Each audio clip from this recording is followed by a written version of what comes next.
नमस्कार, मेरा नाम है डॉक्टर पुरु धवन और आज इस वीडियो में हम जानेंगे क्रिएटिनिन के बारे में कि ये क्रिएटिनिन चीज़ क्या है जो बढ़ जाती है किडनी फेलियर पेशेंट में। और अक्सर पेशेंट को लगता है कि क्रिएटिनिन बढ़ रहा है, किडनी खराब हो रही है, तो उसको हम अच्छी तरीके से अंडरस्टैंड करने की कोशिश करेंगे कि उसके क्या मायने होते हैं, उसका क्या मतलब होता है। तो शुरुआत करते हैं सबसे पहले क्रिएटिनिन को समझने से कि क्रिएटिनिन क्या सिर्फ किडनी फेलियर पेशेंट की बॉडी में बन रहा है? क्या वो मेरी बॉडी में नहीं बन रहा?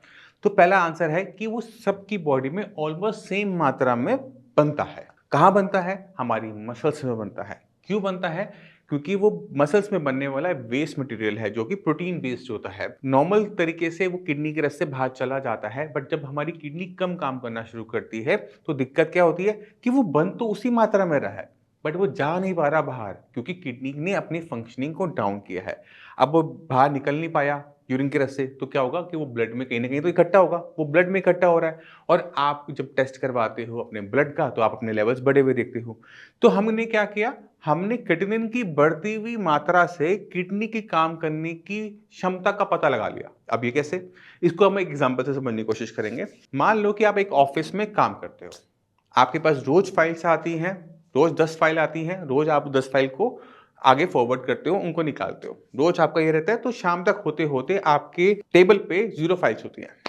अब मान लो कि आप बीमार हो या फिर आप ऑफिस में कम टाइम दे रहे हो, तो क्या होता है, फाइलें तो 10 आई, पास मैंने 5 करी, तो 5 मेरी टेबल पे खड़ी रह गई। इसी तरह से बॉडी के अंदर किडनी का काम है क्रिएटिनिन को पास करना। अगर क्रिएटिनिन पास नहीं हो रहा, तो कौन काम नहीं कर रहा? किडनी। तो हमने क्या किया, हमने उससे आइडिया लगाया कि किडनी की फंक्शनिंग कितनी अच्छी और कितनी बुरी चल रही है।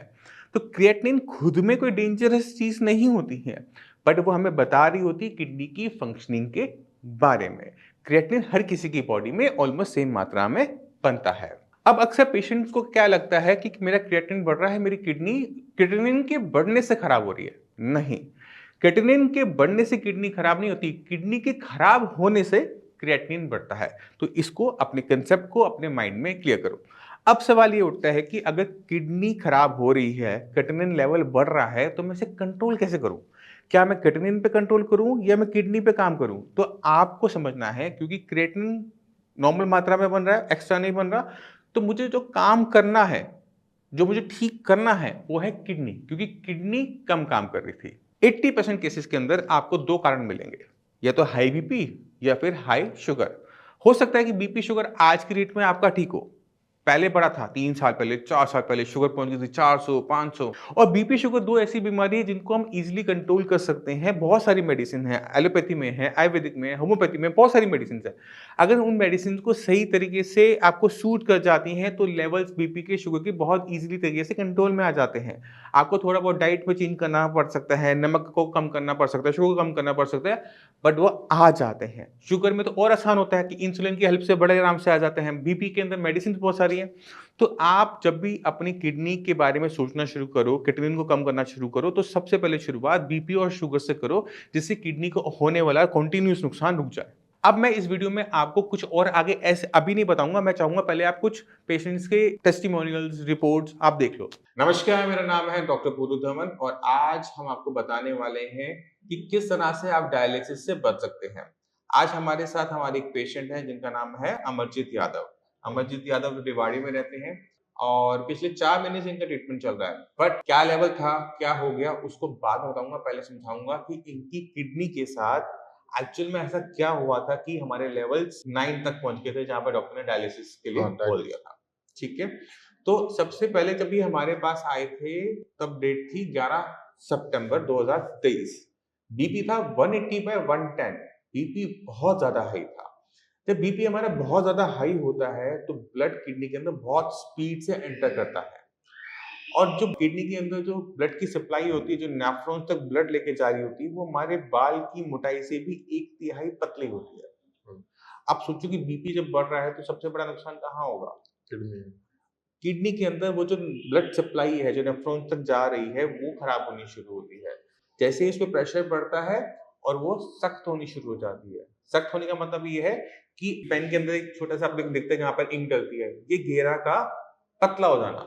ठीक। अभी जितना पतला होता चला जाएगा उतना कम खून अंदर जाएगा, जितना कम खून अंदर जाएगा उतना कम ऑक्सीजन, और फूट गया उससे नुकसान क्या होता है कि किडनी सख्त होनी शुरू हो जाती है, और वही आपके साथ हुआ था। हाँ जी। ठीक है।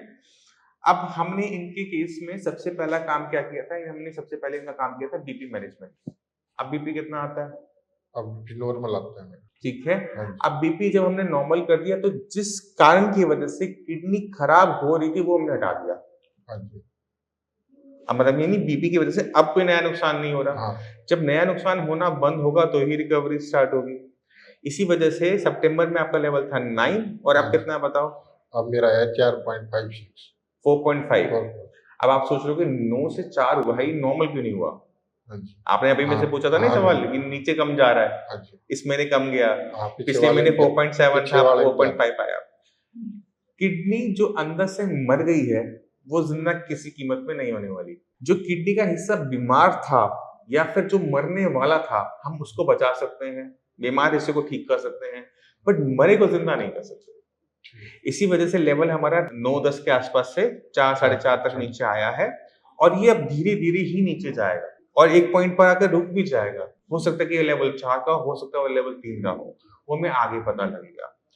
फिर हमने उस लेवल को बनाए रखना है। तो जितने पेशेंट हैं किडनी के, उनको क्या बोलना चाहोगे? यहाँ से ट्रीटमेंट ले अपना। कैसा लगा, मतलब अब तक मेरे क्या लगा? मेरे को बहुत अच्छा लगा यहाँ पे। अच्छा, जब बीमार थे सितंबर में तो क्या कंडीशन थी आपकी? मेरे को उठा भी नहीं जाता था, बिल्कुल चक्कर आते थे, काम ही नहीं होता था, कुछ साँस उखड़ता था। साँस उखड़ता था, भूख लगती वो थी बिल्कुल नहीं लगती थी भूख तो। और थकावट? थकावट बहुत ज़्यादा थी। ठीक है। और अब कैसा है? अब बिल्कुल फिट हूँ। तो आपने खुद देखा कि लेवल्स डाउन होते हैं, क्रिएटिनिन लेवल डाउन होता है, जीएफआर बढ़ता है, मगर कब? जब हम किडनी पे काम करते हैं। अगर आप क्रिएटिनिन पे काम करते हो, आपको ये रिजल्ट्स देखने को नहीं मिलेंगे। अब क्रिएटिनिन पे भी काम होता है, अब आपके माइंड में होता होगा कि कैसे होता है? तो आपको समझने की ज़रूरत है कि हमारी जो मांसपेशियाँ हैं, वो क्रिएटिनिन की फैक्ट्री है। जितनी बड़ी फैक्ट्री, उतना ज़्यादा प्रोडक्शन होगा। अगर हम किसी भी तरीके से इन मांसपेशियों को, इन मसल्स को हम कम कर दें तो क्या होगा? क्रिएटिनिन की प्रोडक्शन में क्या होगा फ़र्क? कि वो कम होनी शुरू हो जाएगी और इस वजह से लेवल डाउन होने शुरू हो जाते हैं। अक्सर क्या किया जाता है, पेशेंट क्या करता है, वो अपना खाना-पीना बंद कर देता है। खाने में खा रहा है घिया, तोरी, टिंडा उबाल-उबाल के खा रहा होता है। जब पेशेंट घिया, तोरी, टिंडा उबाल-उबाल के खाता है, तो बॉडी में ना एक दिक्कत आनी शुरू होती है कि बॉडी में कुछ जा नहीं रहा होता। पेशेंट कुछ दिन तो खा लेगा बट उसके बाद वो उबला हुआ खाना खा नहीं पाता। जहाँ वो रोटी खाता था 4, अब रह गई वो आधी रोटी, 1 रोटी, तो बॉडी ना वीक होनी शुरू हो जाती है। मसल मास कम होना शुरू हो जाता है। क्रिएटिनिन लेवल डाउन होना शुरू हो जाता है।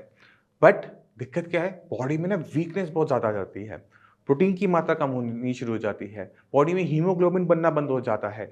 बॉडी में स्वेलिंग आनी शुरू हो जाती है। अब वो जो स्वेलिंग है वो लंग्स को खराब करना शुरू कर देती है। यानी क्रिएटिनिन तो डाउन हुआ बट वीकनेस बढ़ गई, कॉम्प्लिकेशंस बढ़ गई। और ऐसे पेशेंट जब बहुत लंबा टाइम इसको गलती से फॉलो कर लेते हैं, उनके अंदर में एक दिक्कत और देखने को मिलती है कि पेशेंट का डायलिसिस करवाने का जो मौका था वो भी खत्म हो जाता है, क्योंकि बॉडी ऑलरेडी बहुत वीक हो गई है। अब बहुत वीक बॉडी के अंदर डायलिसिस कैसे करें? कि उसमें तो पता है कि डायलिसिस में वीकनेस आनी है, तो वो ऑप्शन भी उसका चला जाता है। तो आप समझो कि अगर आपने खाना नहीं खाया, आपकी किडनी को खाना नहीं मिला है। अगर किडनी को खाना नहीं मिला है तो किडनी काम कैसे करेगी? अपना काम कैसे बढ़ाएगी?